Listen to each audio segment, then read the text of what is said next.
An encoding method is only as good as long as we can also decode it. So we should have a look at that as well.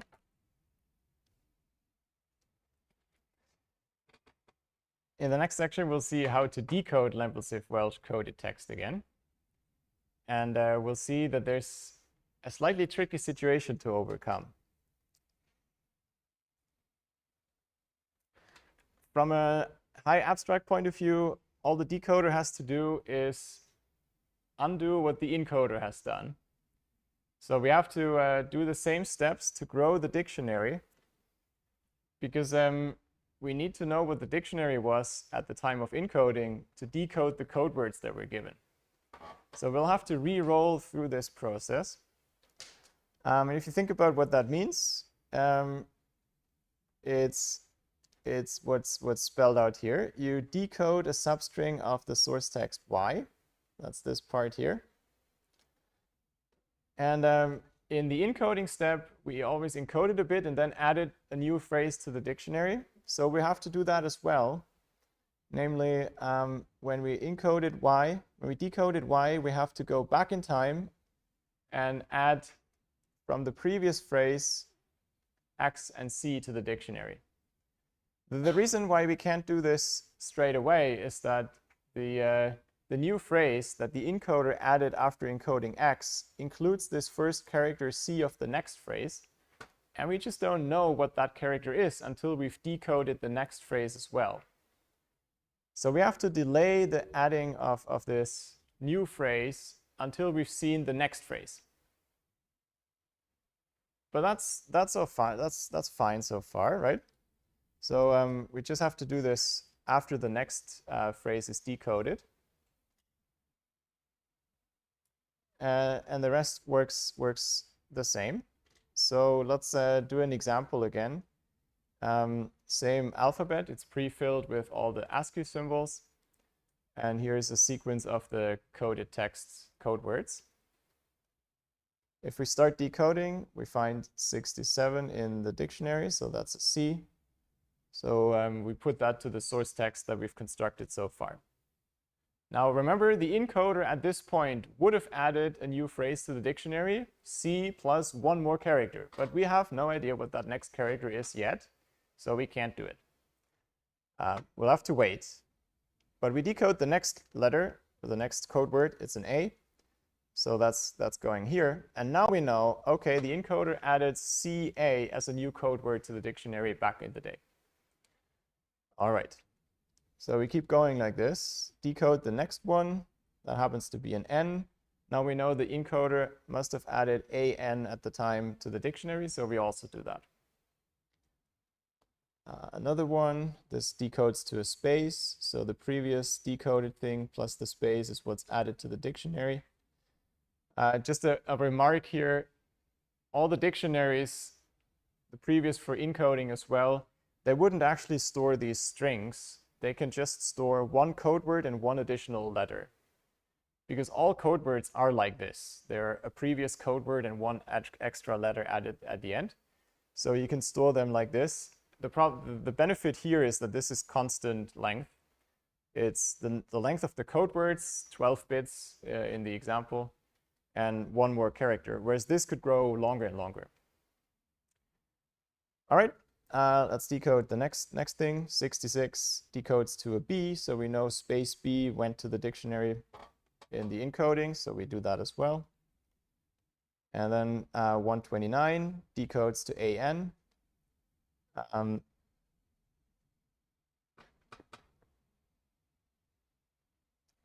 That's from this one. That's something we added before. And now we know B with the first character of that new phrase went into the dictionary, so we have to do that as well. All fine until this point. Because now we're trying to decode a code word that we haven't actually filled yet. And that's a situation that can arise here because we're always lagging one step behind the encoder. So it seems like in this case you're stuck and it's not clear how to escape that dead end. But luckily, you can nail down the exact situation when this happens to the degree that you can resolve it. So the problem was we wanted to decode a code word that's not yet in the dictionary. Well, that can only happen if that's the code word that the encoder would have put into the dictionary just before that step. We can't ever get too far behind. It's just one step. But we're one step behind in creating the dictionary compared to the encoder. So it can only happen when we're using a code that we're just about to build. And we can analyze what that situation is like. So let's revisit what the encoder had done at the time. It stored X and then added X and the next character to the dictionary. And then in the next step, it reused exactly the phrase that it was just adding to the dictionary. That's the situation that tripped us over. It can only happen if the phrase that we're using right after is the one we just put in the dictionary. But that means that these two phrases have a certain relationship. It means that the next phrase is essentially XC copied down. And so in particular, the first letter of this phrase is the first letter of your previous phrase. Right, so you can resolve this, this conflict in the decoder by introspection, or I don't know how to call it. If you're in this situation like here, where you used the phrase that you're just about to fill, you know that Z is the first character of the previous phrase. There's no other option. Okay, here's this spelled out. Let's first finish the example. I think that's better. So we were in this situation to decode 133, and we know we were just about to fill it. It's not yet here, but the previous phrase was this AN, and because we're in this special case, we have to have the first letter of the previous phrase appended at the end again to obtain this new phrase. It's exactly this example that's shown here, by the way, so you can follow that through in detail. What's missing again is detailed code, how to do that. It looks like a lot of text, but there's not much complicated going on. We start with a dictionary, initialized just with codes for the alphabet. In this case, we don't need a special data structure like a trie or so. It's just an array. And we use indices in this dictionary. The code words are just indices in this array. We have to simulate the building up of the dictionary. So we use the same variables, the next free code word. And we have to remember the previous phrase. Then Q is the next code word from the coded text, and that will be the next phrase that we decode, Y. Let me go through all the code words in the coded text. Now, because we have to lag one step behind, we have to remember what the previous phrase was. That will be X, and Y is the one that we're decoding next. We get the next code words, and if we're in this special case that Q is K, which means Q is the next free code word, the one we're just about to fill. That's that special case that we looked at. And in that case, we know that we can set Y to X followed by the first symbol of itself. And in any other case, we just use the dictionary to look up what the meaning of that code word was. Then we append the decoded phrase to the source text, and we have to update the dictionary. So if we're not in this special case, then we take the first character of Y and add that after X. That's the new phrase we add to the dictionary. Okay, that's exactly the process I showed you in the example, but spelled out carefully with this special case added in.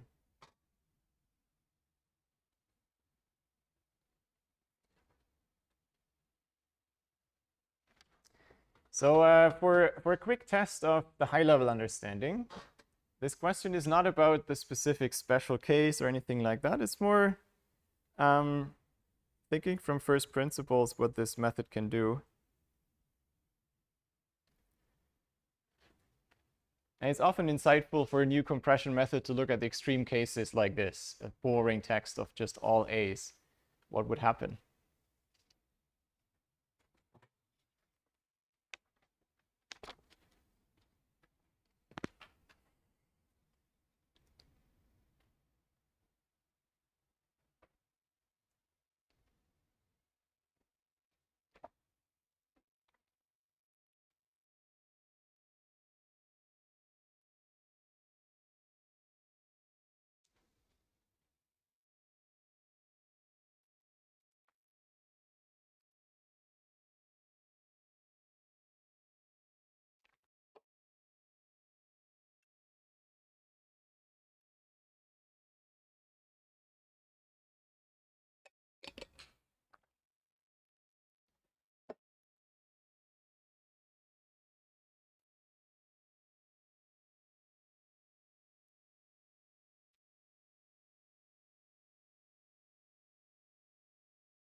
I think this is a very insightful question. So I wonder if it makes sense to leave you more time to think about it, or would you rather discuss the answer straight away?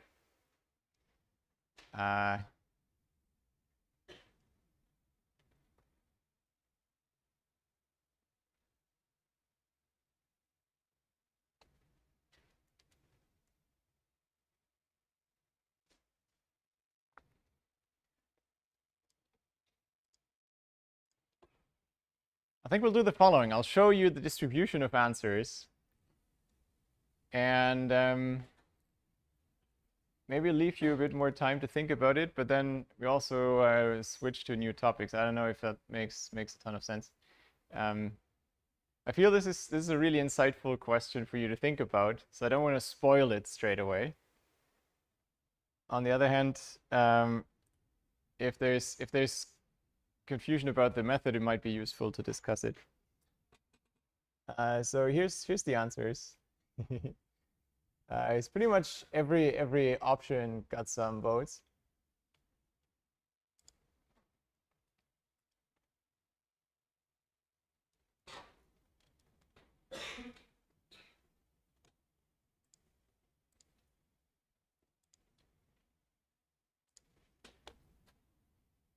Okay.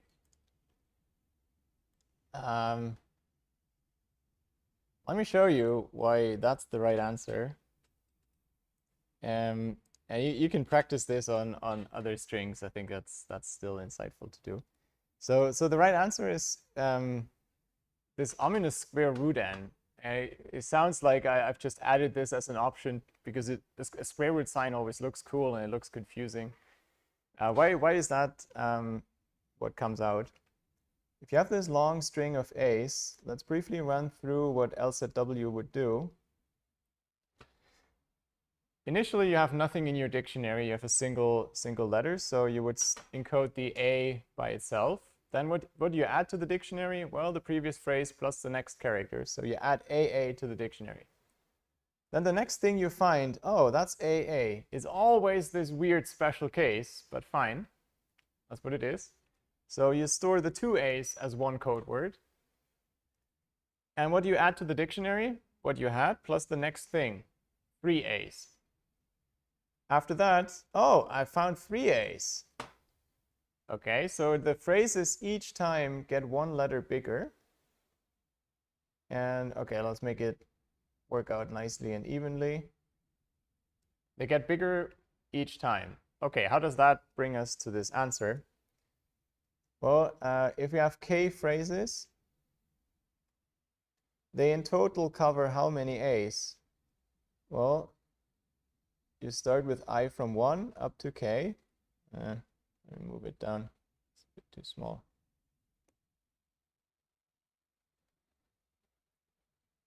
And that's by and large, okay, we can of course do it precisely, but by and large, it's k squared over 2.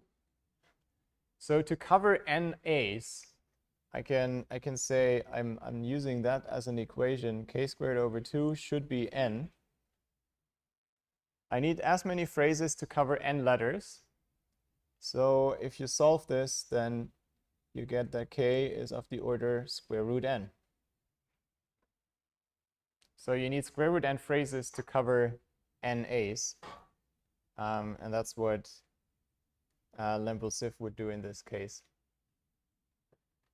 So that's why you get this slightly ominous answer. It comes from little Gauss's formula for the sum of integers.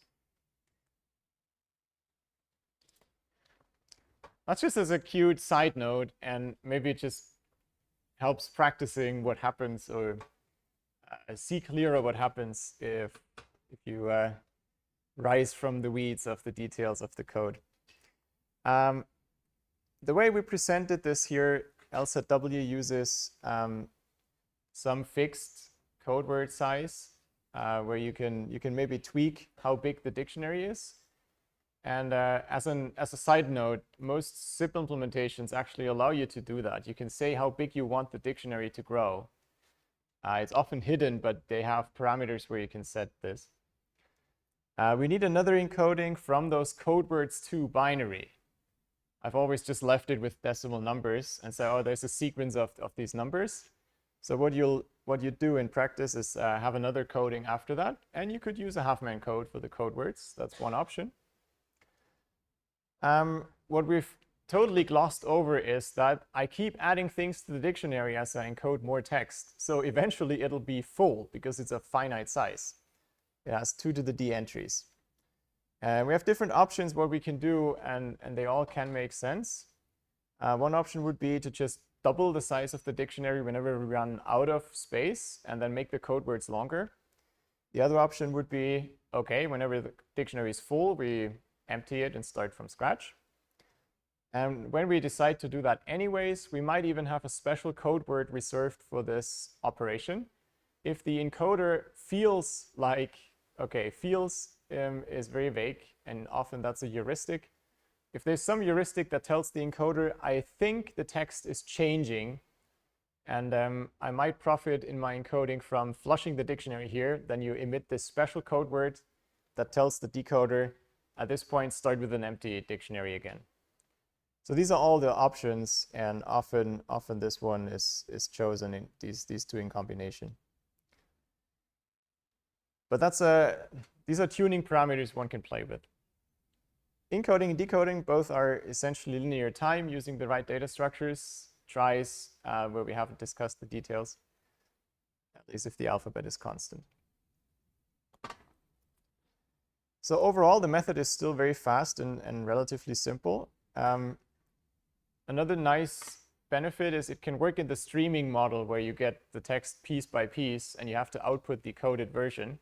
So Lempel-Sif compression is, for example, part of the HTTP protocols. You can specify that a transport stream is compressed while you're sending it.